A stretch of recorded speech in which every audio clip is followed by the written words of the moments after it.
Muy buenas noches, tengan todos ustedes. Sean bienvenidos a nuestra tercera sesión mensual del Colegio de Medicina Interna de México, que en esta ocasión versará sobre el tema de hepatitis C. Para esto hemos invitado al doctor José Luis Pérez Hernández, un experto en tratamiento de hepatitis C y quien se encarga de la clínica de hepatología del Hospital General de México. Para su presentación voy a ceder la palabra a nuestro querido secretario de Actividades Científicas, el doctor Raúl Carrillo Esper.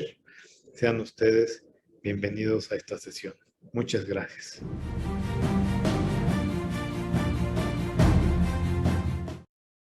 Hola, ¿cómo están todas y todos ustedes? A nombre de toda la mesa directiva y del Colegio de Medicina Interna de México, les doy la más cordial bienvenida a esta nuestra primera sesión ordinaria de este año.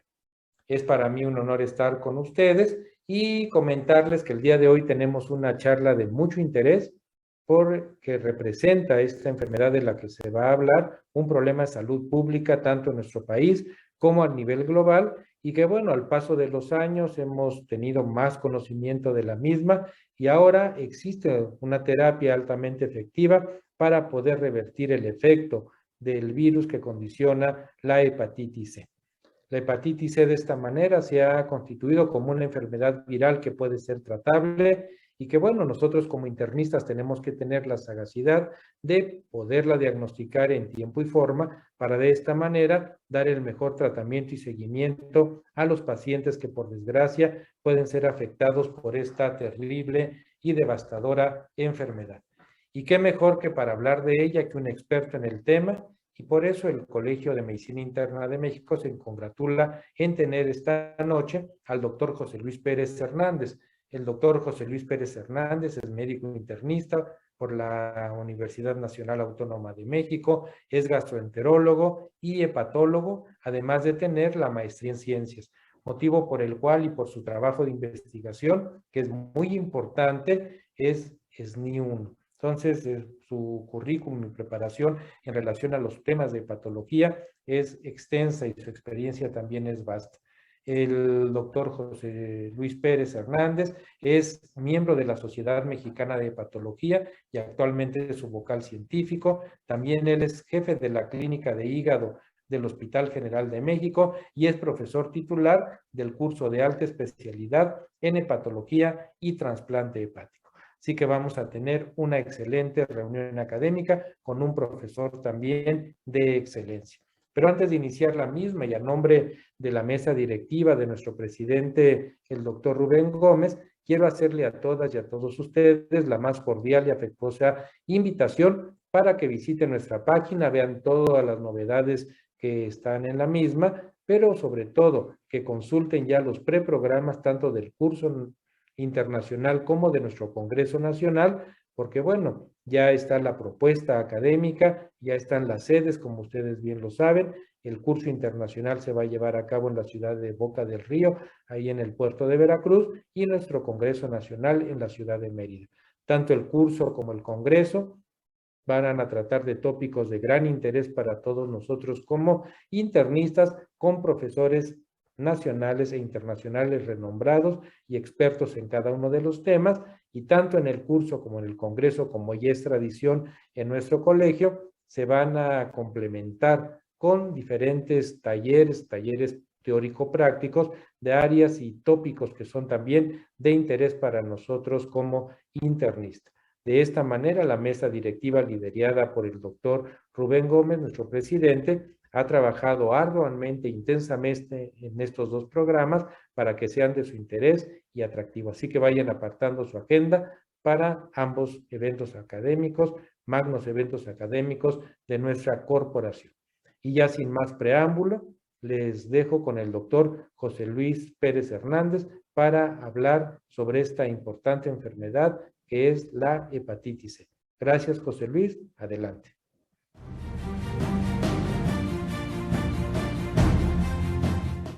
Buen día, tengan todos ustedes.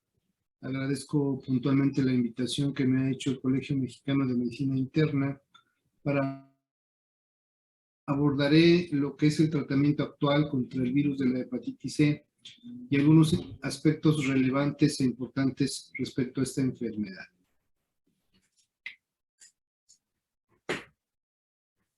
Empezamos con un poquito de historia. Aquí no me voy a detener mucho. Se sabe que hace muchos años, hay mucha gente muy joven seguramente escuchándome, pero bueno, un servidor que pertenece ya al siglo pasado, sabemos que antes esta enfermedad de hepatitis C se conocía como hepatitis no A no B, justo porque no teníamos en esos tiempos las herramientas diagnósticas suficientes como para conocer de qué se trataba. Desde 1970 se empezó a documentar que había hepatitis secundarias a transfusiones, e insisto, con el nombre de hepatitis no A no B. Ya hasta finales de la década de 1980, en el laboratorio de Michael Houghton y Chiron Corporation, con el laboratorio de Daniel Riley, se pudo, en realidad lo que se hizo fue algunas pruebas especiales para poderlo describir, y mucho tiempo después se pudo descubrir más puntualmente, y esto de descubrirlo más puntualmente fue lo que nos ha ayudado en los tiempos recientes a poder tratar esta enfermedad. Todo el mundo conocemos las formas de contagio. Me parece que esto de las transfusiones ha quedado atrás. Se sabe que desde hace muchos años en todos los bancos de sangre, en donde se revisan a los donadores, más allá de hacerles, por supuesto, su encuesta puntual, bueno, pues se les hacen anticuerpos contra el virus de la hepatitis C. Estos anticuerpos que se hacen utilizando ELISA, ahora generación 3, pues son muy sensibles y específicos. La verdad es que con esta forma de revisar a los enfermos o a los donadores, perdón, que van a donar, pues esta forma de contagio de transfusión de sangre, plasma, plaquetas, crioprecipitados, pues es una forma que ya difícilmente se puede documentar. Pero en la actualidad lo que sí se sabe es que se puede adquirir el virus de diferentes formas, puntualmente con aquellos pacientes que comparten agujas, pacientes o sujetos que se tatúan, que tienen perforaciones. En un estudio muy reciente que hicimos en el Banco de Sangre del Hospital General de México, donde revisamos casi 100,000 donadores, y nos dimos cuenta, entre otras muchas cosas, es que la cirugía mayor ya no representa un riesgo para hepatitis C, porque seguramente los protocolos de seguridad para esta enfermedad pues también han mejorado sustancialmente. Se sabe también que los pacientes nefrópatas que requieren de hemodiálisis y que comparten este tipo de equipos pudieran tener cierto riesgo, pero hay medidas de contención. También hemos buscado en forma intencional pacientes nefrópatas que pudieran tener hepatitis C, y su prevalencia por fortuna es bastante baja. Lo que se sabe ahora es que, bueno, la población que tiene hepatitis C y que se contagia en estos tiempos recientes son aquellas poblaciones especiales donde sí utilizan y comparten agujas, comparten aditamentos que tocan la sangre y que se pueden contagiar de esta manera. ¿En qué magnitud del problema estamos? ¿De qué nos estamos enfrentando? Bueno, realmente lo que están anotadas las cifras que tenemos aquí en la diapositiva es un supuesto, porque hay muchos pacientes que tienen hepatitis C y no lo saben. Eso sí es muy importante subrayar. De todos modos, se calcula que en el mundo se tienen aproximadamente 71 millones de personas infectadas. Esto representa el 1% de la población, que es una cantidad muy significativa, por supuesto. En nuestro país hay diferentes estudios donde la prevalencia puede ir desde 0.1 hasta 0.9, algunos hasta 1.1%, y obviamente depende de los grupos. Los grupos de riesgo, como ya he comentado, tienen una prevalencia hasta del 4 o 5%. Insisto, los grupos de riesgo son aquellos sujetos que comparten agujas y que se infectan y se reinfectan. Pero en general tenemos una prevalencia por ahí de 0.1, 0.2% en nuestra población, y son pacientes que requieren diagnóstico y tratamiento. La verdad es que ver un paciente con una infección aguda por hepatitis C es muy difícil. Esto realmente no lo podemos documentar tan frecuentemente. Normalmente lo que nos enfrentamos son a infecciones crónicas de aquellos pacientes que antes de 1990 93 recibieron algún tipo de transfusión, sangre, plasma o plaquetas, y o que pertenecen a los grupos de riesgo que comparten agujas contaminadas, y esto va a generarles una infección crónica. Se sabe que del 15 al 20% de los pacientes que adquieren hepatitis C se van a curar solos, pero desde el 55 hasta un 85% van a desarrollar una enfermedad hepática crónica o una infección crónica. Normalmente nos referimos al virus de la hepatitis C como una enfermedad hepática, y por supuesto que sí lo es, pero vale la pena, y sobre todo hablando con gente tan experta como ustedes de medicina interna, el tener siempre en mente que las manifestaciones del virus no solamente son a nivel hepático, también tenemos un grupo muy importante de enfermedades extrahepáticas que más adelante abordo, pero que sí es importante tenerlas en mente porque de repente estos diagnósticos pudieran pasar inadvertidos y el paciente pues sigue con mucha sintomatología. Esto se explica porque, lo veremos más adelante, los receptores que se expresan en los hepatocitos para que se pueda adquirir esta infección, bueno, pues también aparecen o se expresan en otras células, y esto da pie a que se den enfermedades extrahepáticas. Hablando del problema hepático, sabemos bien que tenemos tres tipos de fibrosadores, los lentos, los medianos y los rápidos, y en función de esto se va a desarrollar la cirrosis, y esta cirrosis después de algún tiempo, que puede ir desde 5 hasta 30 años en función de la velocidad de la fibrosis, puede generar cirrosis descompensada, y si hablamos de cirrosis descompensada, como ustedes bien lo saben, son aquellos pacientes que presentan ascitis, encefalopatía, hipertensión portal hemorrágica, etcétera, y por supuesto uno de los mayores riesgos en este grupo que tienen hepatitis C crónica y que han hecho cirrosis, e incluso algunos sin haber hecho cirrosis, es el desarrollo de un hepatocarcinoma. La posibilidad de desarrollar hepatocarcinoma en estos enfermos aumenta 300 veces más comparado con aquellos pacientes que no tienen hepatitis C, de tal manera que el diagnosticar en tiempo y en forma a estos pacientes y por supuesto tratarlos, pues es muy importante para evitar que lleguen a una cirrosis descompensada y o que desarrollen un cáncer hepático. ¿Cuáles son las manifestaciones clínicas? Pues en realidad, en los primeros tiempos, cuando el paciente no tiene una enfermedad hepática avanzada, el paciente lo que sí nos ha comentado es que solamente manifiesta fatiga. Por mucho tiempo se decía que eran pacientes asintomáticos, que no presentaban alguna molestia, pero sabemos bien que estos pacientes generalmente tienen una fatiga crónica, no explicada, y de ahí en fuera habitualmente no tienen algo más. Cuando la hepatitis se vuelve crónica, pues por supuesto van a desencadenar la cirrosis, primero compensada y después descompensada con todas sus manifestaciones, como ya le he dicho, que presentan ascitis, que presentan hipertensión portal, varices esofágicas, ascitis, y etcétera. Entonces, estas manifestaciones relacionadas al hígado, pues estarán siempre relacionadas a que el paciente tenga una fibrosis avanzada. Ahora, por otro lado, pues sí es muy importante hablarles un poquito de las manifestaciones extrahepáticas, sobre todo al grupo de médicos de medicina interna que ven muchos pacientes que no solamente son de gastro, de patología, y que tienen manifestaciones extrahepáticas de la infección crónica por virus de la hepatitis C.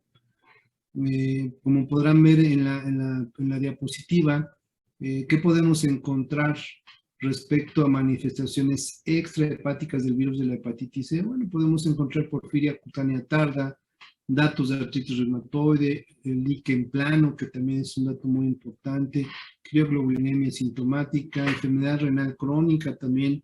El virus penetra en las células de los riñones generando enfermedad renal, síndrome de Sjögren, por supuesto la relación que existe entre la hepatitis C y el desarrollo de diabetes es ya bien conocida, y sobre todo en nuestra población mexicana, que tenemos un fondo genético muy importante para el desarrollo de diabetes, más la suma de hepatitis C. Esto implica que los pacientes pudieran desarrollar la enfermedad con mayor facilidad.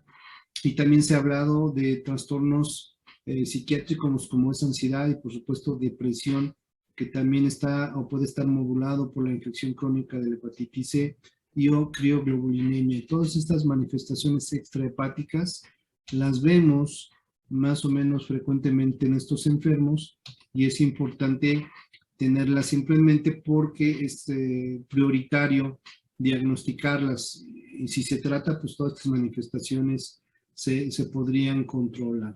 Sabemos que el virus tiene características linfotrópicas, es decir, no solamente se adhiere o ingresa al hepatocito, sino que un buen porcentaje del virus podría ir hacia los linfocitos. Se supone y se ha documentado que el 95% de la carga viral del virus de hepatitis C se encuentra dentro del hígado y el otro 5% puede estar ya sea en el torrente circulatorio y o en las células linfotrópicas. También sabemos que estimula las células B de forma policlonal, induce aumento de la producción de autoanticuerpos y esto genera autoinmunidad, favorece la producción de complejos inmunes crioprecipitables, activa el protooncogen BCL2 y bloquea la apoptosis. También sobre la proteína E2 estructural 2 del virus se une al CD81, lo que condiciona una tolerancia inmune. Es decir, hay una serie de cambios inmunológicos dados por el virus de la hepatitis C que van a generar ciertas enfermedades extrahepáticas. Hay inducción de autoinmunidad y linfoproliferación, por eso se pueden encontrar pacientes que tienen artritis o incluso inducción a lupus por esta circunstancia. Entonces sí es muy importante tener en mente que hay manifestaciones extrahepáticas de este virus para que si es así, siempre pedirle a nuestro paciente un panel viral, anticuerpos contra el virus de hepatitis C y poder ayudarlo mejor.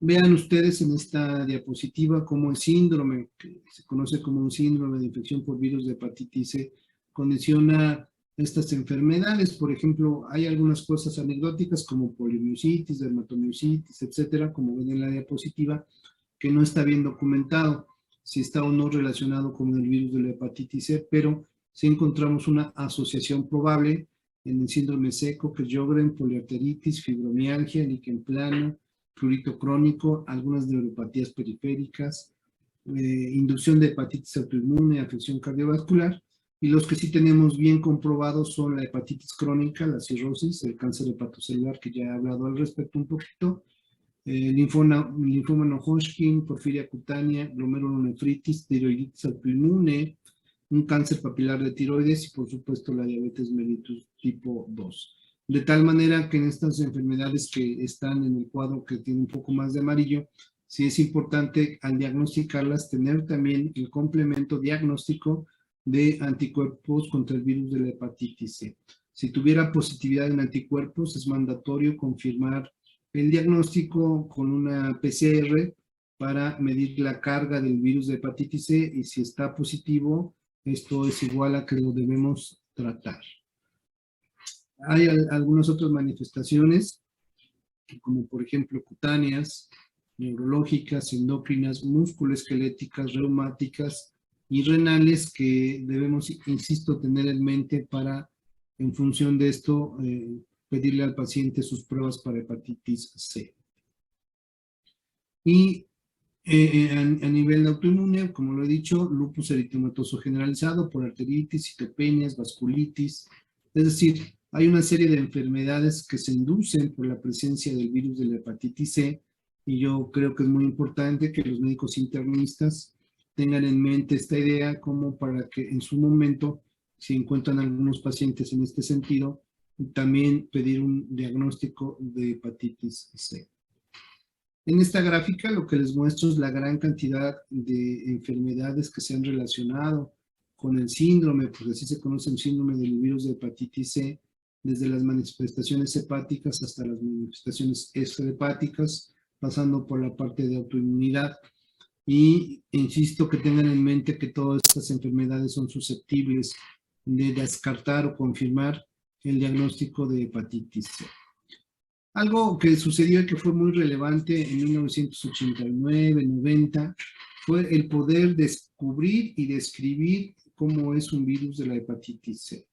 En general tiene dos partes, que es una parte estructural y una parte no estructural, que le funciona al virus para poderse reproducir, para transcribirse y generar más virus. Como ven en la diapositiva, esto es un diagrama que intenta reproducir lo que es un virus, desde la región 5' hasta la región 3', tiene 3011 codones, una región estructural, que es lo que va a generar la envoltura del virus, y una región no estructural que le va a servir al virus como su maquinaria para su reproducción. En la región estructural tenemos dos regiones, la región estructural 1 y la región estructural 2, acompañado por el core, que son glicoproteínas, y en las regiones no estructurales son regiones algunas más importantes que otras. Las más importantes son las regiones no estructurales 2, 3, 4 y las 5A y B, que en general sirven como maquinaria para que este virus se pueda reproducir. Y esta parte inicial de poder conocer bien al virus, de describirlo, de saber cómo se reproduce, fue un hit en el sentido de que el conocer mejor al virus nos dio o les dio a la gente que investiga en ciencia básica, etcétera, el poder tratar mejor a este virus, que es un virus que, como ustedes seguramente lo saben, es muy mutante. De hecho, por mucho tiempo teníamos que mencionar que este virus tenía cuando menos 6 genotipos. Al inicio se describieron 11, después le bajaron a 9. Al final se concluyó que solamente eran 6 genotipos y además tenían 91 subtipos. Es decir, este virus puede cambiar en mucho sentido porque tiene errores de transcripción e incluso se llegó a mencionar que había algo que se llama cuasiespecies. Las cuasiespecies son un virus que son muy parecidos al virus de la hepatitis C, pero han mutado tanto que no comparten ya muchas cosas. Siempre les digo a mis alumnos de pregrado, si se acuerdan de Quasimodo, pues ya me entenderán lo que es una cuasiespecie. Entonces, este virus se pudo describir de esta manera y pudimos saber cómo funciona. En la siguiente diapositiva está un video que intentaré correr para que vean ustedes cómo se reproduce el virus dentro de un hepatocito, y esto pudo dar pie, después de conocer a detalle cómo es el virus y cómo se reproduce, a poderlo tratar en forma por demás exitosa. Lo que nosotros vamos a ver enseguida es cómo se reproduce el virus dentro de un hepatocito. Ahí tenemos el hígado, vean ustedes, está la triada, están las venas y las arterias hepáticas, los conductos biliares. Ahí vemos el sangre, pues, y lo que vemos ahí anaranjadito es el virus que viene en su envoltura, está en la sangre. Abajo están las regiones estructurales, E1 y E2, que generan la cubierta del virus y apolipoproteínas. Si lo vemos por dentro, vean que tiene una nucleocápside, donde las cositas entre naranja y roja son de las proteínas del centro o core, y dentro de estos están embebidos lo que son el genoma RNA. Recordemos que es un virus RNA pequeñito, y ahí lo que estamos viendo son los hepatocitos. Está entrando al torrente circulatorio el virus, se pega a la membrana del hepatocito, y vean ustedes cómo hay diferentes receptores que reconocen al virus, y que esto no solo pasa en los hepatocitos, sino que también pasa en otras células, y por eso hay manifestaciones extrahepáticas. Ya los receptores lo han tomado, lo llevan al sitio de unión, que es donde habitualmente el virus va a entrar dentro del hepatocito, las uniones, y van a encontrar la claudina y claudina, que son otros receptores que al pegarse al virus permiten que se meta después de la membrana del hepatocito. Ahí está entrando al citoplasma del hepatocito. Vienen las catrinas, que son un tipo de proteína que lo van a absorber, lo están metiendo, y lo que estamos viendo ahí son los microtúbulos. Esto que vemos ahí donde se pega el virus es una proteína transportadora, se pegó a lo que son las regiones estructurales y va caminando dentro del microtúbulo, que es parte del endoesqueleto del hepatocito, y lo que hace es llevarlo, transportarlo al retículo endoplásmico, donde el virus va a encontrar energía, y de esta manera, entre otras cosas, se pueda reproducir. Justo en ese momento, la región estructural se separa y hace que las proteínas core, pero sobre todo el RNA del virus, salga ya de la cubierta o de la envuelta del propio virus. Vean ustedes cómo está saliendo el RNA del virus. Va a buscar energía del propio hepatocito, llegan los ribosomas, esos son los ribosomas, que le van a servir para reproducir mediante la información que tiene en su RNA, y lo primero que va a generar, primero se va a poner dentro de un translocón para tener energía, y con la información que tiene el RNA va a generar señalización para generar mediante los ribosomas su propia maquinaria de reproducción. Vean ustedes, ahí está el core, que son las proteínas del centro, las regiones estructurales y las regiones no estructurales, desde la 2, la 4, la 5A y la 5B, que cada una de estas es una maquinaria que sirve para que el RNA del virus se pueda copiar, se pueda reproducir, y se pueda transcribir y se generen más virus. Vean ustedes que ahí están señaladas las regiones no estructurales del virus, que en general lo único que funcionan o para lo único que sirven es para que el virus se pueda reproducir. Algo muy similar pasa con el coronavirus, así más o menos se reproduce. Y vean ustedes ahí lo que estamos nosotros observando en el video, es la producción de otra cápsula. Está saliendo, estamos en el ribosoma, y se forman membranas para poder tener un espacio para el virus como tal. Hay una doble membrana vesicular, ahí está el RNA, que lo vemos un poquito verde, y ahí están las regiones estructurales, las que hace ratito comentábamos, y por ahí empieza a pasar el complejo de replicación. Ahí está el RNA de la hepatitis C, y vean que del lado derecho salen ya dos tiras, el azul y verde, se está copiando, y ya que salieron ese azul y verde, vuelve a pasar, se corta, y nuevamente salen otros fragmentos del RNA. En este momento el virus se está reproduciendo, se está copiando, llega a una parte que está la proteína core, que también se reprodujo, y está la cadena de NS5A, la región no estructural 5A, donde se pega para formar otra nucleocápside, se empieza a ensamblar, se empieza a doblar, llegan las otras proteínas, particularmente a la región estructural 1 y 2, que ahí la vemos como el rojito anaranjado, y le están dando cierta fortaleza a lo que es la estructura externa del virus. Llegan las apolipoproteínas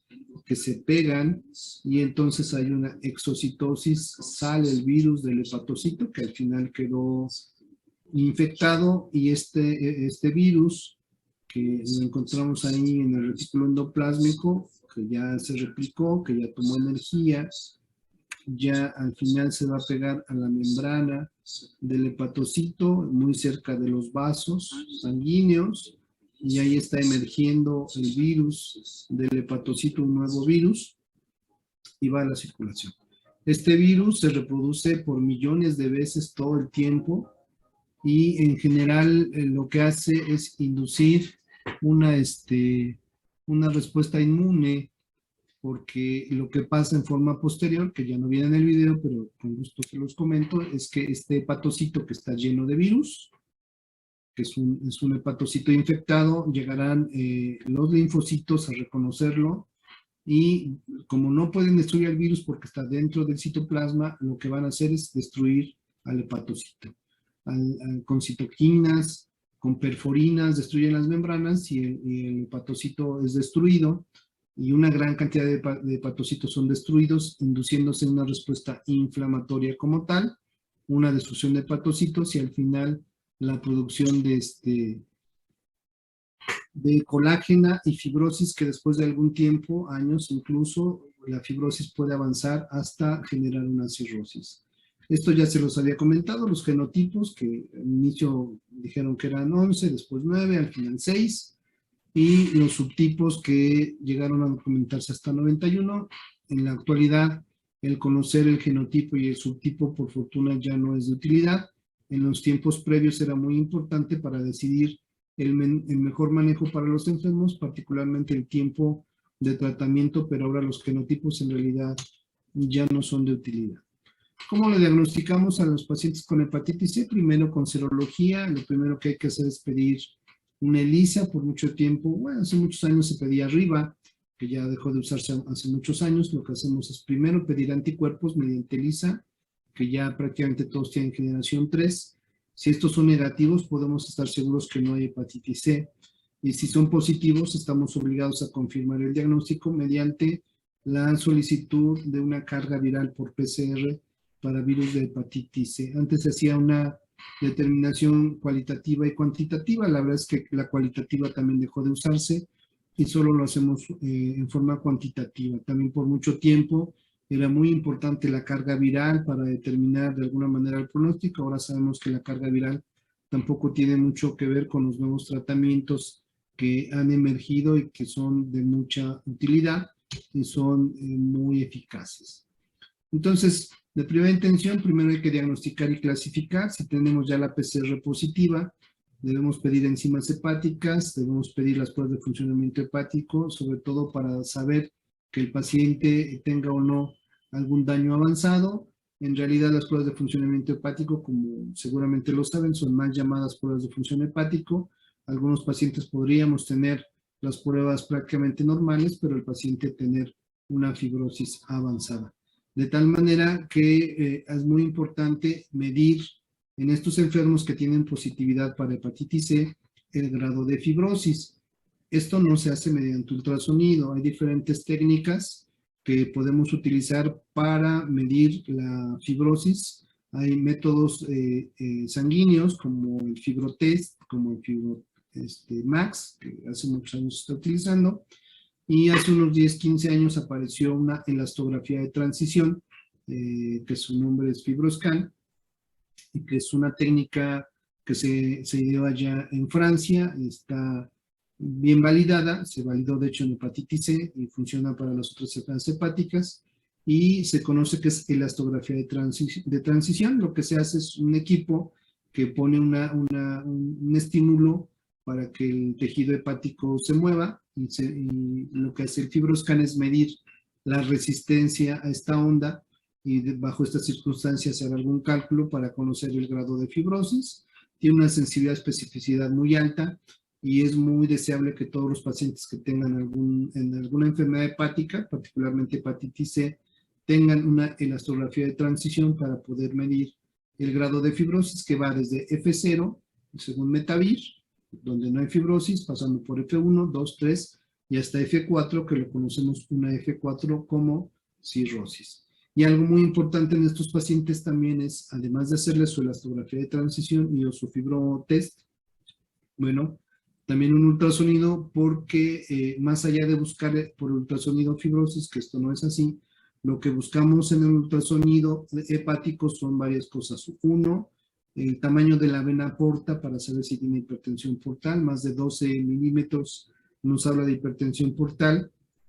Y por otro lado, el buscar que tenga o no lesiones que ocupen espacio que sugieran que tengan o no un hepatocarcinoma, y esto siempre va de la mano con la determinación de la alfa-fetoproteína en sangre. Entonces, en esos pacientitos que tenemos virus de hepatitis C positivo, carga positiva, importantísimo pruebas de funcionamiento hepático completas, pero además su elastografía de transición y o algún método para medir fibrosis, también su ultrasonido y también siempre su alfa-fetoproteína. Es parte fundamental de estudiar a estos enfermos con hepatitis C. Entonces, cuando tenemos el diagnóstico de hepatitis C ya positivo, tenemos el grado de fibrosis, pues lo que necesitamos es buscar que el paciente deje de tener el virus. A eso le llamamos respuesta viral sostenida o respuesta virológica sostenida. Las ventajas es que, bueno, obviamente es curación de la infección. Beneficios sobre la enfermedad hepática es curación de la fibrosis moderada y o evitar que el paciente haga fibrosis si es que no lo tiene. Y sabemos bien, por ejemplo, ahora que pacientes que tengan cirrosis compensada pudieran regresar o esta cirrosis ya no va a avanzar. Y aquellos pacientes que tienen cirrosis avanzada o descompensada, Después de tratar al paciente, que el paciente se cure, podemos hacer que esta cirrosis se vuelva compensada. Incluso algunos salen de las listas de trasplantes porque encuentran una mejoría significativa. Otros beneficios son tratar las manifestaciones extrahepáticas, que me parece un punto muy importante, sobre todo en este foro donde están los médicos internistas, el saber que un paciente que tiene fibromialgia, que tiene algún diagnóstico en ese sentido y que tiene positividad para hepatitis C, si nosotros lo tratamos y lo curamos, seguramente estas manifestaciones de autoinmunidad, etcétera, podrían mejorar o podrían quitarse. Se sabe que también hay cierto riesgo cardiovascular con la hepatitis C, el desarrollo de diabetes, pero sobre todo la calidad de vida y el costo efectivo. Sale mucho más barato tratar a un paciente con hepatitis C que no tratarlo, porque a largo plazo el costo que implica el manejo de los pacientes en hospitalización, con medicamentos, cuidador primario, etcétera, es mucho mayor que aquello que no ha tratado. ¿A quién debemos tratar de pacientes con hepatitis C? Pues la respuesta es muy simple: a todos. A todos son a todos. Cuando no existían los medicamentos actuales que se llaman antivirales de acción directa, tendríamos que seleccionar muy bien a quién teníamos que tratar o no, porque los efectos secundarios pues eran muy importantes. Veremos más adelante en las diapositivas que utilizábamos interferón pegilado más ribavirina, y la gran cantidad de efectos secundarios pues nos limitaba a tratar muchos pacientes, particularmente a los pacientes cirróticos. Los pacientes cirróticos tenían una contraindicación muy importante para recibir tratamiento para hepatitis C, pero ahora podemos, por fortuna, tratar prácticamente a todos, desde aquellos que no tienen fibrosis hasta aquellos cirróticos descompensados con grandes beneficios.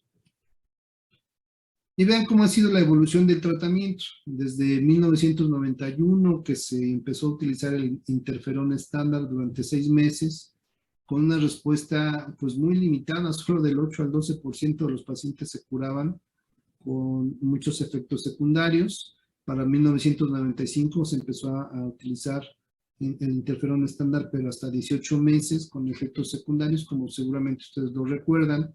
El administrar interferón habitualmente da un síndrome de gripa o flush, donde el paciente tiene escalofrío, fiebre, cefalea, dolor muscular todo el tiempo. Entonces estos pacientes pues tenían 18 meses pues muy malos, porque los pacientitos la pasaban muy mal, y solamente del 15 al 20% de pacientes se curaban. O sea, la verdad es que era muy difícil para estos enfermos recibir el tratamiento por 18 meses, y al final, además de que no se curaban, pues tenían resistencia al tratamiento.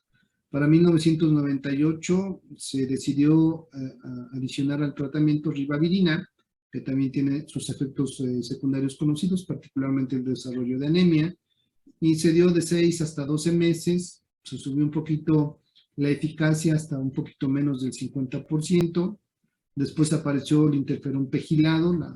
La gran ventaja, entre comillas, del interferón pegilado es que se administra solamente una vez por semana, ya puede hacerse por supuesto, y a diferencia del interferón estándar que se aplicaba 3 veces por semana, entonces era disminuir los efectos secundarios, pero pues estos no desaparecían. Por 6 a 12 meses se vio que la eficacia pues tampoco era la mejor, y después, cuando se decidió darlo interferón ribavirina por 6 a 12 meses, subió hasta el 50-60%, pero con muchas complicaciones. Para el 2011, un poquito más de 10 años, aparecen los primeros antivirales de acción directa, particularmente el Boceprevir y el Telaprevir. El Boceprevir sí llegó a nuestro país, pero también con algunos efectos secundarios importantes. Se tenían que tomar los pacientes 4 pastillas cada 8 horas por mucho tiempo, igual por varias semanas, hasta por 6 a 12 meses, y entonces la verdad es que era muy complejo tratar a estos enfermos, debían tomar muchos medicamentos, y era la combinación de interferón, ribavirina y Boceprevir.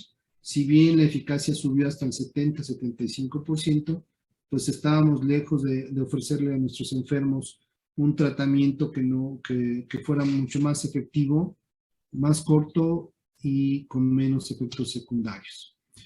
De tal manera que el poder entender en la ciencia básica cómo el virus entra al hepatocito y cómo son sus mecanismos de transcripción y de reproducción, como ya lo vimos puntualmente en el video, pues esto ayudó mucho a desarrollar los fármacos que ahora tenemos, que, insisto, se llaman antivirales de acción directa, y estos van a actuar en las diferentes regiones no estructurales que están encargadas de reproducir al virus, y lo que hacen es ir y pegarse a las regiones no estructurales e inactivarlas, de tal manera que el virus se deja de reproducir, y esto pues es una maravilla. Estos fármacos inicialmente se diseñaron algunos como inhibidores de la entrada, que no funcionaron muchos, y los que sí funcionaron son los inhibidores de las proteasas, si recuerdan bien cómo se reproduce el virus, inhibidores de la ciclofilina, inhibidores de las polimerasas. Todo esto empezó a tener mucho éxito. Este es un artículo publicado en 2009, donde se habían experimentado con diferentes medicamentos en diferentes sitios de reproducción del virus. De tal manera que para el 2014 se publica un artículo sobre los antivirales de acción directa que seguimos utilizando y que su acción va a través de las proteínas no estructurales. Como ustedes pueden ver, hay tres grandes grupos, uno que se llama inhibidores de los proteasas, que son los previres, inhibidores de las N5A, que son los asvires, e inhibidores de las polimerasas, que se conoce como el grupo de los buvires. Y en la parte superior, en los círculos rojos, están señalados en dónde actúan estos medicamentos. Y estos medicamentos actúan metiéndose justo en estas regiones, en las proteínas no estructurales, y las inactivan. De los previres, seguimos utilizando el glecaprevir, por ejemplo, que es de mucha utilidad. De los asvires, seguimos utilizando el edipasvir. Y de los buvires, pues usamos sofosbuvir, que son los medicamentos que ahora tenemos y que se conocen como pangenotípicos, y que el utilizar dos antivirales de acción directa en una misma tableta hace que su efectividad sea aún mayor. Lo que tenemos aquí es que los antivirales de acción directa, sobre todo la columna vertebral de tratamiento, son los inhibidores de la región no estructural 5A, como es el sofosbuvir. Este medicamento se ha señalado que es uno de los más importantes para el tratamiento de la enfermedad. Hace algún tiempo, cada vez que teníamos que tratar a algún paciente con virus de hepatitis C, teníamos que reflexionar sobre el grado de fibrosis, el genotipo, la exposición previa a antivirales, la medicación concomitante, comorbilidades, si tenía o no anemia, cómo estaba la función renal, cómo estaba la función hepática, y esto cuando teníamos que utilizar el interferón ribavirina. Con los medicamentos de antivirales de acción directa, en realidad el grado de fibrosis ya no es tan importante, el genotipo tampoco ya es importante, no hay que solicitarlo. El hecho de que sean pacientes con exposición previa a antivirales en realidad ya tampoco es tan importante. La medicación concomitante sigue siendo importante porque hay algunos medicamentos, particularmente los inhibidores de bomba de protones y los antiarrítmicos, que podrían limitar la efectividad de estos medicamentos, pero con cuidado se puede utilizar. Las comorbilidades por algún tiempo con las actividades de los medicamentos antivirales directos, lo único que debemos estar muy atentos es en la función renal. Lo demás, lo que ustedes me digan, enfermedades endócrinas como tal, diabetes, enfermedades de la tiroides, etcétera, no tienen ninguna contraindicación. El hecho de que el paciente tenga anemia por alguna razón tampoco contraindica el uso de los antivirales de acción directa. Solamente hay un grupo pequeñito de pacientes que debemos agregarles ribavirina, y en ellos sí hay que estar pendientes de que no tengan anemia. Y la función hepática, bueno, está relacionado con el grado de fibrosis. Cuando los pacientes no tienen cirrosis, se puede tratar incluso con 8 semanas de tratamiento con una alta curación. Aquí les muestro una forma de saber si nosotros vamos a prescribir un medicamento de antiviral de acción directa, revisar los medicamentos que está tomando el pacientito en esta página que la pueden ver ahí. Viene ahí el medicamento que ustedes van a prescribir. Por ejemplo, en la segunda línea, después de la amigdalina, que es para hepatitis B, viene el edipasvir, sofosbuvir. ahí lo pueden señalar y además buscar la droga o el medicamento que esté tomando su paciente, en este caso Lopinavir, y esta página les va a señalar si tiene o no interacción con los medicamentos de acción directa. La verdad es que son muy pocos los medicamentos que tienen interacción. Los más frecuentes, insisto, son los inhibidores de bomba de protones, que hacen que disminuya la efectividad. Lo que hay que hacer es o quitar el IVP y o que el medicamento IVP lo tome 8 horas después de que tomó el medicamento para hepatitis C. Y los antiarrítmicos, sobre todo amiodarona, eso sí hay que buscar opciones porque esto podría disminuir la efectividad de la amiodarona y entonces el paciente generar su arritmia, cosa que obviamente no es deseable. Yo les presento en estas siguientes diapositivas lo que fue el consenso de la Asociación Mexicana de Hepatología sobre el uso de los antivirales de acción directa. Y ven ustedes en la columna que vemos del lado izquierdo, donde dice esquema, vemos aquellos pacientes que primero sin tratamiento previo, sin cirrosis, abajo sin tratamiento previo con cirrosis, más abajo con tratamiento previo sin cirrosis y abajo con tratamiento previo con cirrosis. Y es muy sencillo, ustedes se van hasta el lado derecho, sin pasar por los demás, y vean ustedes que todos estos pacientes o este grupo de pacientes coinciden que se puede dar 12 semanas de sofosbuvir velpatasvir. En la actualidad tenemos dos medicamentos que se le han llamado pangenotípicos y panfibróticos. Esto quiere decir que puede curar a cualquier genotipo y a cualquier paciente con cualquier grado de fibrosis, que es el sofosbuvir velpatasvir y el que se conoce como GP, que es Glecaprevir, Primestravir. Cualquiera de esos dos, que son los que en realidad se están usando ya en todo el mundo, son los que indicamos para este tipo de enfermedades. De hecho, los otros, como Grepaprevir, Grasoprevir, y todos ya han salido del mercado, ya en realidad ni los venden, porque solamente los que tenemos es el Sofos-Velpa y el GP. Todas las diapositivas y 2, 3 que siguen tienen lo mismo. En este caso, genotipo 1B, si nos vamos hacia la columna del lado derecho, vean ustedes que tienen 12 semanas todos sin ribavirina, con una alta efectividad hasta el 95%. Entonces, este tratamiento se ha simplificado muchísimo para el genotipo 2, que antes era más fácil curarlo.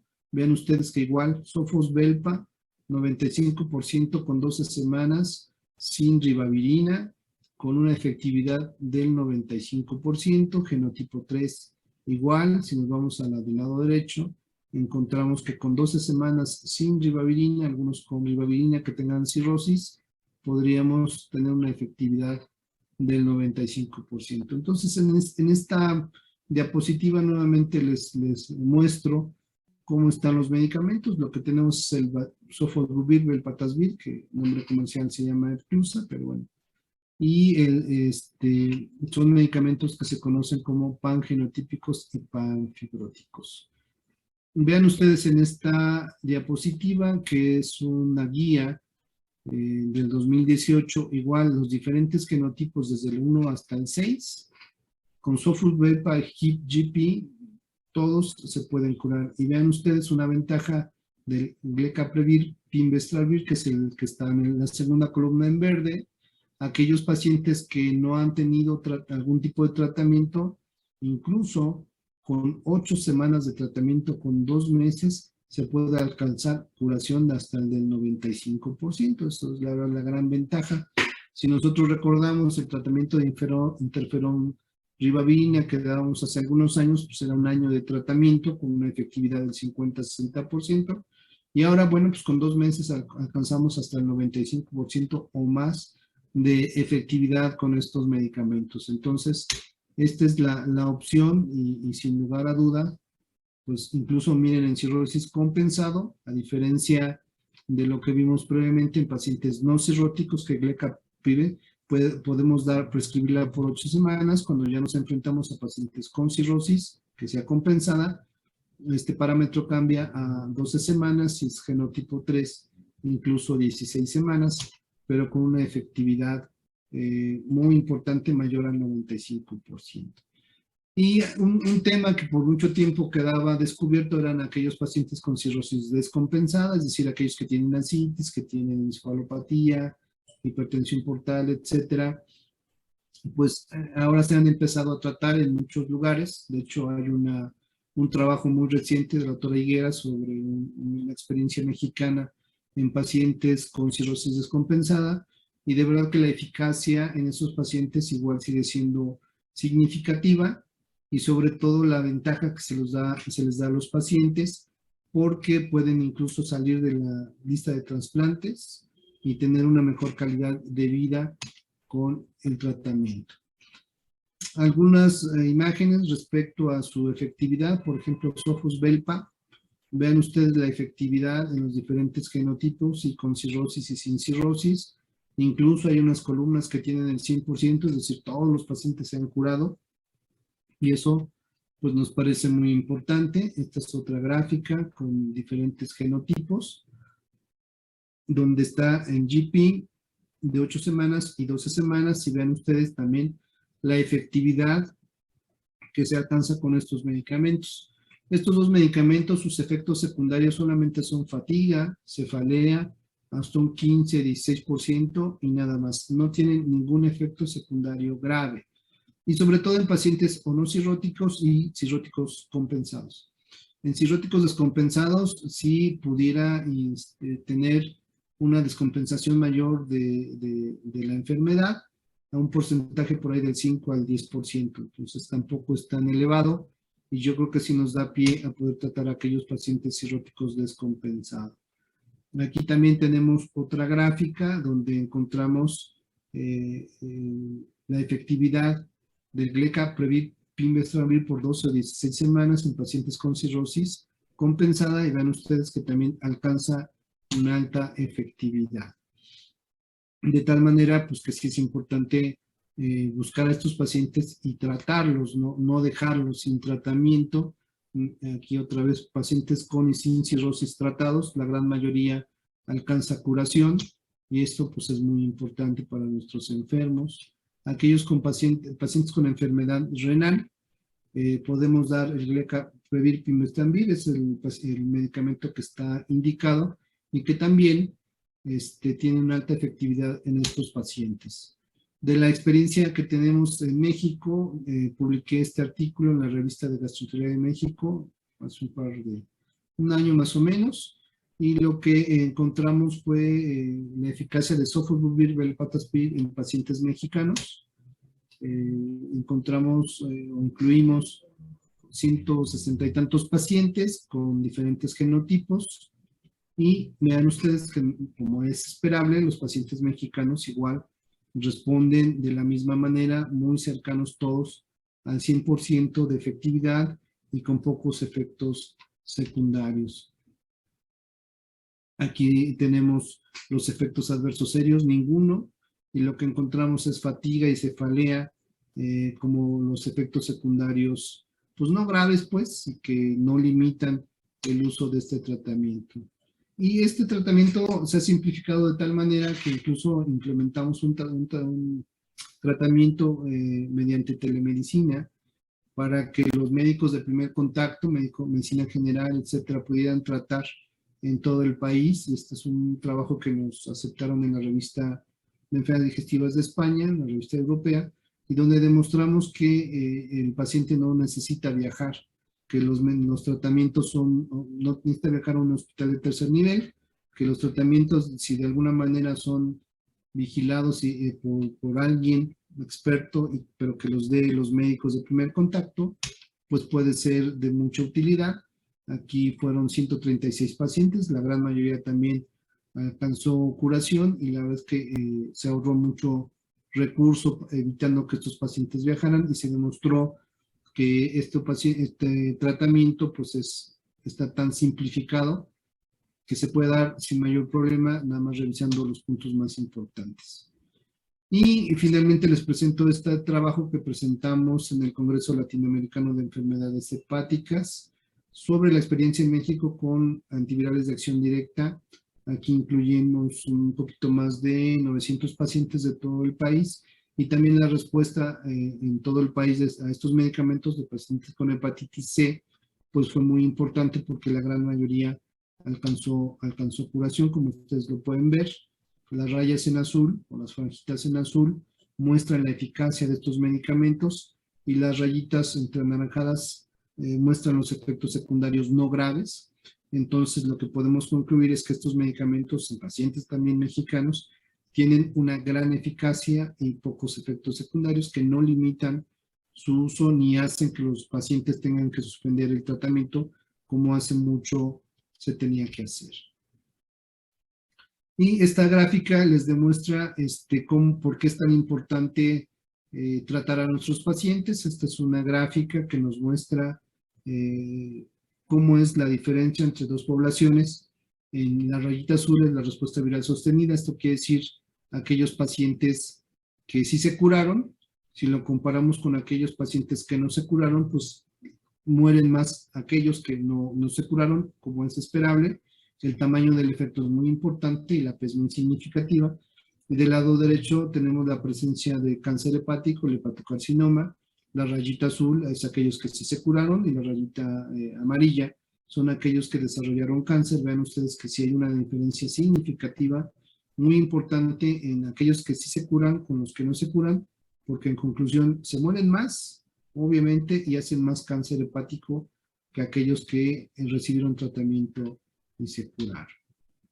Entonces, es el panorama actual. Es un cartel que presentamos en Europa sobre el tratamiento de la hepatitis C y su eficacia y seguridad. Y con esto doy por terminada mi plática, agradeciendo nuevamente la invitación que me han hecho para participar en el Colegio Mexicano de Medicina Interna, formado yo, un servidor de Medicina Interna en el siglo pasado, pero siempre orgulloso de ser médico internista de formación. Muchas gracias, que tengan un muy buen día.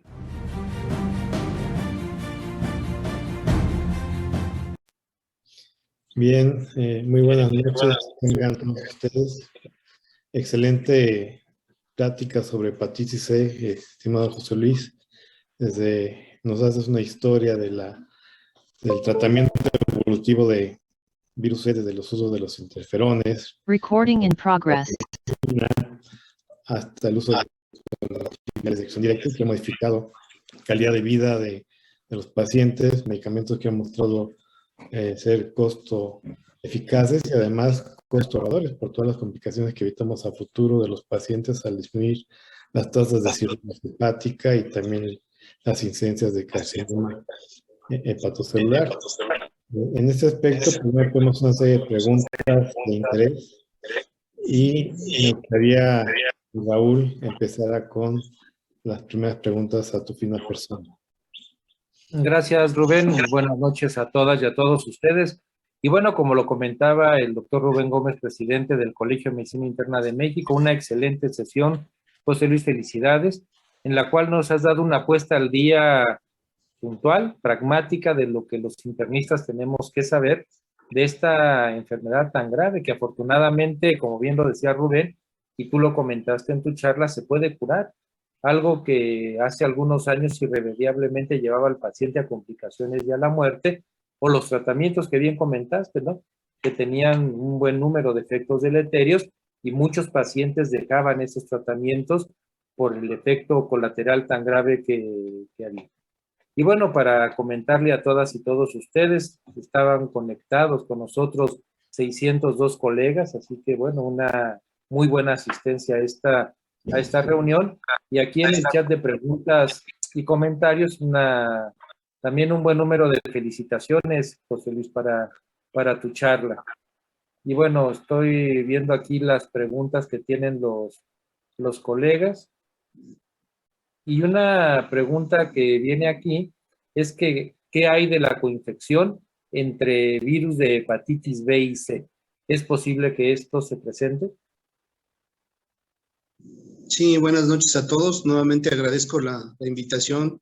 Un honor estar en el Colegio Mexicano de Medicina Interna y sobre todo un honor compartir con el doctor Raúl Carrillo, mi maestro, que lo recuerdo siempre con mucho cariño y que nos ha enseñado tanto. Gracias.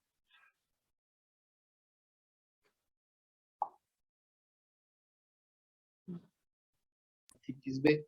También podemos tener pacientes VIH infectados con hepatitis C. Y estos pacientes obviamente también se requieren tratamiento breve. Pacientes con VIH se pueden tratar sin mayor problema. Y los pacientes que están coinfectados con hepatitis B y hepatitis C, es como bien sabemos, la hepatitis B es un tratamiento hepatitis C sin mayor problema, también con buenos resultados.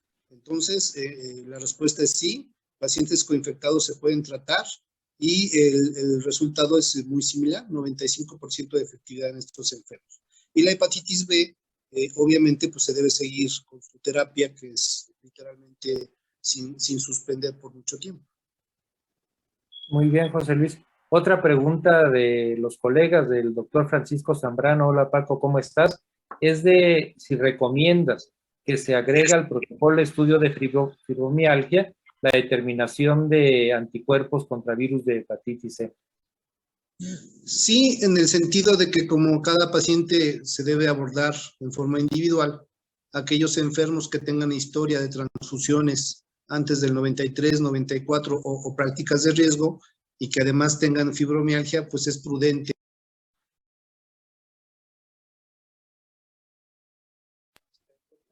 Yo creo que sí, en el sentido que hay muchas manifestaciones extrahepáticas que se nos pueden ir el diagnóstico de hepatitis C. Muy bien. Otra pregunta del doctor Oscar Alberto Ábalos. ¿Cómo está, doctor Ábalos? Buenas noches. ¿Cuándo recomiendas agregar ribavirina al tratamiento con sofosbuvir? Sí, sofosbuvir es un medicamento pangenotípico y la ribavirina la utilizamos en aquellos pacientes que tienen cirrosis descompensada o en aquellos que han tenido ya algún tratamiento que han fallado a tratamiento, que son ya casos, llamémosle, especiales. Entonces, pacientes que tienen cirrosis descompensada en Child-Pugh B o C, que ahora sí estamos tratando, la recomendación es agregar ribavirina. Como sabemos bien, la ribavirina tiene como efecto secundario el generar anemia. Entonces hay que estar con mucho cuidado con estos pacientes que de por sí ya seguramente tienen anemia porque tienen hipertensión portal, porque pueden tener varices o gastropatía hipertensiva. El adicionar ribavirina puede generar un poquito más de anemia.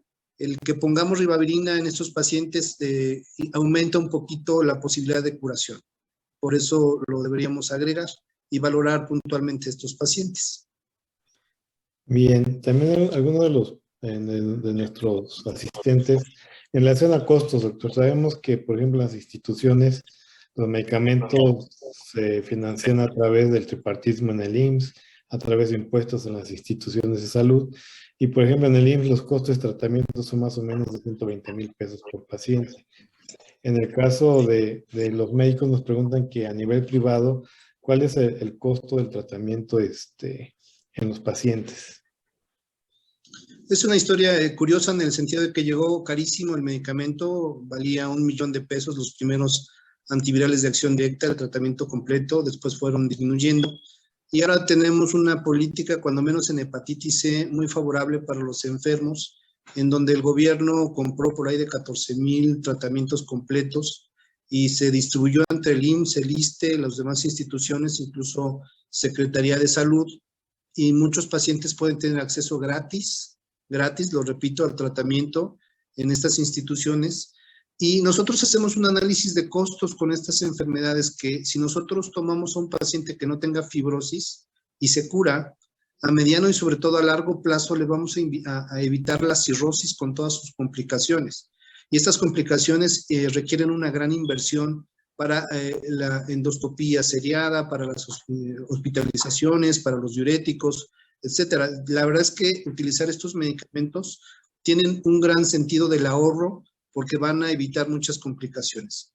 En aquellos pacientes que ya tienen cirrosis, lo decía en la charla, algunos pueden regresar a una etapa menos descompensada o se compensan y entonces las complicaciones serán menores.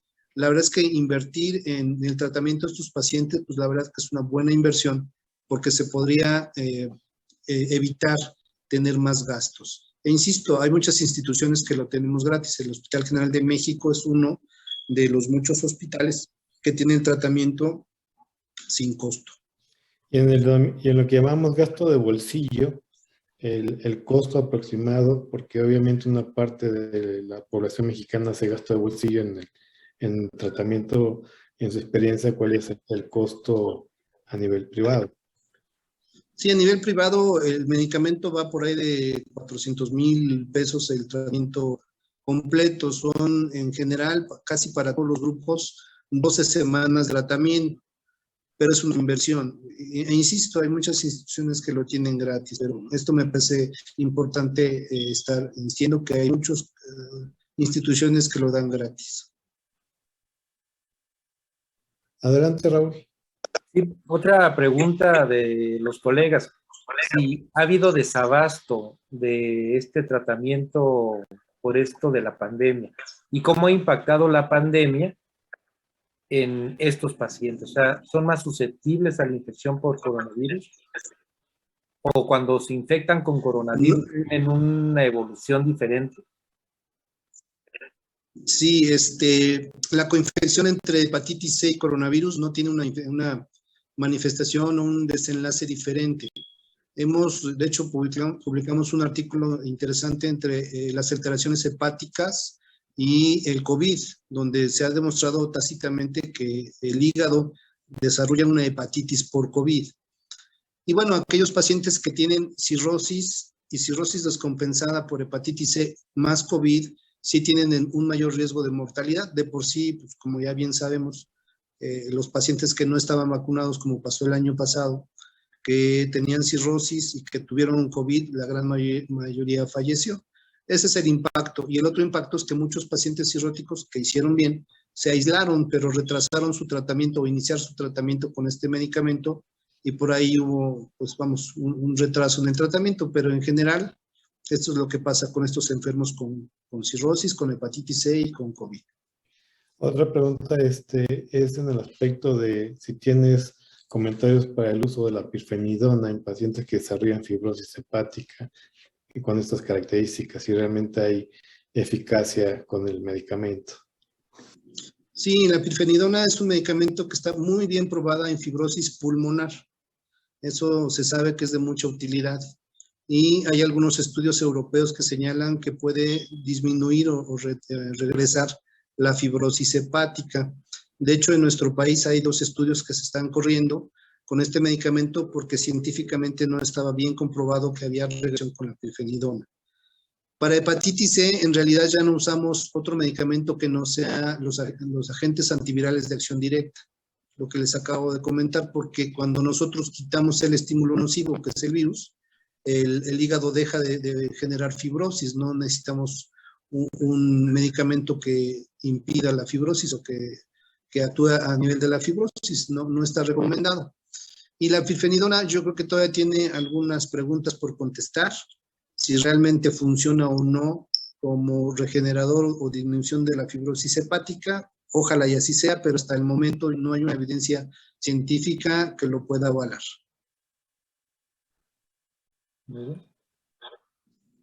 Adelante, Raúl, otra pregunta. ¿Y qué hay en relación a las recaídas? ¿Hay recaída una vez que ya terminas el tratamiento? ¿O hay casos reportados de esto? No se han visto recaídas, no como tal. Sí hay reinfecciones, que es diferente. El paciente, cuando logra una respuesta viral sostenida, es decir, no encontramos el virus después de 6 meses, prácticamente está curado y no hay recaídas. Hay otro grupo de pacientes que no responden a tratamiento, que es el 5% o menos, en donde tendríamos ya que utilizar otros medicamentos o se utiliza, por ejemplo, como terapia alternativa, el Sofosbelpa por 24 semanas. Y hay un medicamento que se llama Voxilaprevir, que está por llegar a nuestro país, que también es para aquellos pacientes que no respondieron al tratamiento. Y lo que vemos ahora son reinfecciones, eso sí, en aquellos grupos que tienen prácticas de riesgo, que comparten agujas, que hacen hepatitis C, que se diagnostican, que se curan, pero vuelven a las prácticas de riesgo y se vuelven a reinfectar. Esos sí son grupos ya bien conocidos, aquellos que utilizan agujas o que utilizan estos aplicadores intranasales para las drogas. Estos se están reinfectando frecuentemente y bueno, pues hay que tratarlos. Muy bien. Y De las preguntas en relación a, sabemos que un buen número de pacientes con enfermedad renal crónica que están en programas de sustitución de la función renal, pues son seropositivos para virus C. Y nos refieren, Gustavo Armando, si en los casos de pacientes que están en programas de hemodiálisis y que son positivos para virus C, el tratamiento son susceptibles de tratamiento, y si estos se tienen que ajustar de acuerdo a la función renal. Al inicio, cuando aparecieron los primeros medicamentos, sí, ahora no. Hay un medicamento que es el GP, que se puede utilizar, aunque el paciente tenga 15 mililitros minuto de depuración, no se tiene ningún problema y se pueden tratar a todos estos pacientes. Todos los pacientes que requieren hemodiálisis, pues ya lo sabemos todos, antes de pasar a sus riñones artificiales, el hemodiálisis siempre es prudente tener cargas virales recurrentes para ver que no estén infectados y que los equipos estén bien desinfectados. Eso funciona muy bien para evitar mayores contagios. La positividad en anticuerpos en estos pacientes que alguna vez tuvieron hepatitis C, por supuesto que nunca serán negativos los anticuerpos. Por eso es muy importante tener carga viral en estos pacientes, y si se documenta una infección activa en pacientes con falla renal terminal con una depuración muy baja, sí se puede utilizar el medicamento Maviret, el GP, con muy buenos resultados, sin ajustarlo a la función renal. Muchas gracias. Raúl, ¿alguna de las últimas preguntas? Y ya una pregunta interesante también dieron los colegas. ¿Qué sucede o qué hay que hacer en las instituciones donde no hay FibroScan? ¿Es prioritario hacerle a todos los pacientes que le vas a dar tratamiento un FibroScan? ¿O en caso de no tenerlo, qué alternativas hay? Sí, hay alternativas. Hay marcadores no invasivos de lesión hepática o de fibrosis que se pueden hacer mediante las calculadoras en línea. Hay uno que se llama FIB4, FIB4, que le mete uno ahí los datos que nos piden y nos pueden estimar el grado de fibrosis. Hay otro que hace muchos años se utiliza que se llama APRI, que también es un cociente de entre plaquetas y aminotransferasas y nos puede dar el grado de fibrosis. No es necesario tener el FibroScan. Lo que sí queremos saber es que si el paciente tiene una cirrosis avanzada, sobre todo descompensada, y eso clínicamente lo podemos saber. O sea, si el FibroScan o la elastografía de transición la podríamos obviar, podemos usar APRI, podemos utilizar FIB4, que son algunos métodos que se realizan mediante internet por calculadoras y que utilizan bilirrubina, TGO, TGP y plaquetas, y con eso tenemos la valoración del grado de fibrosis muy cercana a la realidad. Y la última pregunta es en relación básicamente a los criterios que mencionaste en tu plática, criterios de remisión o de curación. Si podrías especificar de manera concreta cuáles serían y tus conclusiones.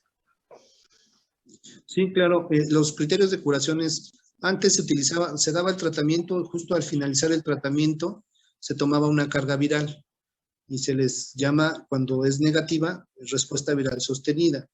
Al final del tratamiento, y después se hacía a 6 meses una nueva carga viral. Si seguía negativa, se le sigue llamando respuesta viral sostenida, y después se hacía 1 año. Ahora los nuevos criterios marcan que igual se puede hacer a los 6 meses y al año. Si las 2 cargas son negativas, la consideramos al paciente curado. Y excepto que tenga prácticas de riesgo, se podría reinfectar. No hay recaídas. Okay. Pues José Luis, excelente plática, excelente sesión, enriquecedora para nuestros colegiados. Déjame decirte que prácticamente más de 650 asistentes en nuestra página, en las redes sociales alrededor de 75 asistentes, tanto de Bolivia, Ecuador, Bolivia, Perú, Colombia. Pues agradecerte a ti esta plática. Y Raúl, tus comentarios. Bueno, por reiterar, José Luis, el agradecimiento por esta excelente sesión a nombre del Colegio de Medicina Interna de México. Muchas gracias. Todos aprendimos mucho esta noche. Bueno, y a todos los colegas que nos siguieron por los diferentes medios, agradecerles a nombre de toda la mesa directiva el tiempo que se tomaron para atender a esta sesión. Muchas gracias, les agradezco. Y bueno, y recordar. Bien, No, gracias. porque además estás participando activamente en otras actividades ahora con nosotros en el colegio. Y brevemente, Rubén, para invitar a toda la audiencia a que visiten nuestra página, hay información valiosa para todos ustedes, recordándoles que ya están los preprogramas tanto del curso internacional como del Congreso Nacional para que los consulten y, como les hemos venido diciendo, se animen a inscribirse a estos magnos eventos de nuestro colegio. Y también para hacer de su conocimiento de que la sesión ordinaria correspondiente a febrero será una gran sesión. Estará con nosotros el doctor Luis Galindo, un excelente nutriólogo, doctor en ciencias de la nutrición, que nos hablará de conceptos de nutrición clínica. Y la nutrición, como todos saben, todas y todos ustedes saben, es una de las herramientas que los internistas todos los días echamos mano para tratar y seguir a nuestros pacientes. Así es, y también invitarlos el 9 de febrero a nuestra sesión con el tema trombocitopenia del paciente adulto, abordaje diagnóstico, un tema clínico por excelencia y también del internista, donde tendremos al doctor César Omera Gutiérrez, académico de la Academia Nacional de Medicina, internista hematólogo, para la siguiente sesión. Muchas gracias y buenas noches. Hasta